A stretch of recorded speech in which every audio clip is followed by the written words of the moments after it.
Hello အားလုံးပဲမင်္ဂလာပါကျွန်တော်နာမည်ကတော့အစောပါကျွန်တော်က AIA အာမခံရဲ့ advisor ပေါ့နော် financial advisor တူဖြစ်ပါတယ်ဒီနေ့ကျွန်တော်ပြပြပေးမယ့်အကြောင်းအရာလေးကကျွန်တော်ကိုကျွန်တော်စပြီးတော့ဒီအာမခံကိုလုပ်တဲ့အချိန်မှာကျွန်တော်အကိုတယောက်ကမေးဘူးတယ်အစောရေးတဲ့အကိုတဲ့မြေဝယ်ရမလားရွှေဝယ်ရမလားအာမခံထားရမလားတဲ့ဘာလုပ်တဲ့လဲလို့ကျွန်တော်မေးတယ်ပေါ့နော်ကျွန်တော်ကစ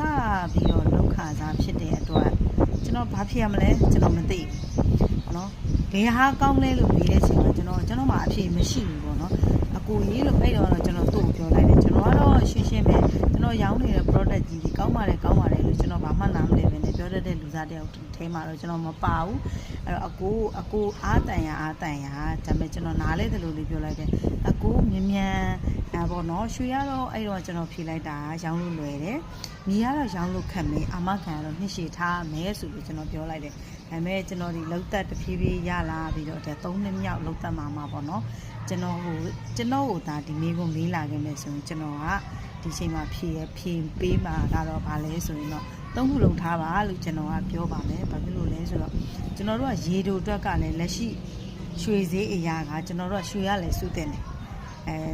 ဆွေရလည်းစုတင်နေပေါ့နော်အဲ့တော့ရေရှည်အတွက်ဆိုလို့ရှင်လည်းကျွန်တော်တို့ကမြေရလည်းစုတင်ပြန်ရောအဲ့တော့အာမခံရရောငါတို့မြေတွေရွှေတွေစုထားတယ်အာမခံရရောလိုသလား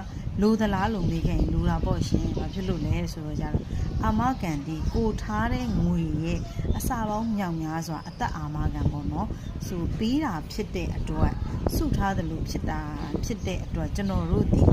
အသက်အာမခံဒီလေလိုအပ်ပါတယ်ဒီကိုယ့်ရဲ့မိသားစုကိုယ့်ရဲ့ကိုအမွေပေးခဲ့တာပဲဖြစ်ပေါ့နော်နောက်တစ်ချိန်မှာရွှေရတော့အလွယ်တကူဘတ်ဆိုကျွန်တော်ထုတ်ရောင်းလို့ရတယ်မြေရကြတော့ချက်ချင်းရောင်းလို့လွယ်တဲ့အကွက်တွေရှိသလိုရောင်းလို့မလွယ်တဲ့အကွက်တွေရှိအဲ့တော့ဒီ3ခုထဲမှာတော့သူ့အားသာချက်နဲ့သူရှိတယ်အဲ့တော့အာမခံကရောထုတ်ရောင်းလို့မရဘူးလားဆိုတော့ကျွန်တော်တို့က10နှစ်နေတဲ့အခါမှာအာမခံကကြတော့ဘယ်သူမျက်နှာမှကြည့်စရာမလိုဘဲနဲ့ကျွန်တော်တို့ကိုထည့်ထားတဲ့ငွေပမာဏတိုင်းကိုကျွန်တော်တို့ပြန်ထုတ်လို့ရတယ်เนาะအဲ့တော့